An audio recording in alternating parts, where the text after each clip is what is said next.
మీరందరూ ధనం కోసం నన్ను పిలుస్తారు. శుక్రవారాలు దీపాలు వెలిగిస్తారు, మంత్రాలు జపిస్తారు. కాని నేను చెప్పే సత్యం వినండి. దీపం వెలిగించగానే చీకటి పోదు కదా. కొంత సమయం పడుతుంది. క్రమంగా వెలుగు వ్యాపిస్తుంది. మెల్లిగా చీకటి వెనక్కుపోతుంది. అదే నా నియమం కూడా. నేను వచ్చేటప్పుడు ఒక్కసారిగా రాను, నెమ్మదిగా వస్తాను. మొదట చిన్న అవకాశంగా, తరువాత కొత్త మార్గంగా, చివరికి పెద్ద సంపదగా. కాని చాలామంది మధ్యలోనే ఆగిపోతారు. ఎందుకంటే వాళ్లకు ఓపిక తగ్గిపోతుంది, శ్రమ కొనసాగించే శక్తి లేదు, లేదా నా మీద నమ్మకం ఊడిపోతుంది. ఇప్పుడు నేను మిమ్మల్ని అడుగుతున్నాను, ఈ మూడిట్లో ఓపిక, శ్రమ, నమ్మకం మీకు ఏది అత్యంత కష్టంగా అనిపిస్తుంది? కామెంట్స్లో ఒక్క పదం రాయండి. ఓపిక, లేదా శ్రమ, లేదా నమ్మకం.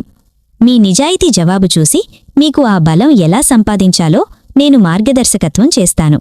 గుర్తుంచుకోండి, మీ బలహీనత అంగీకరించడమే మొదటి అడుగు, దానిని బలంగా మార్చడం రెండవ అడుగు. మీరు ఏ అడుగు వేస్తారు? ఓం శ్రీ మహాలక్ష్మ్యై నమః.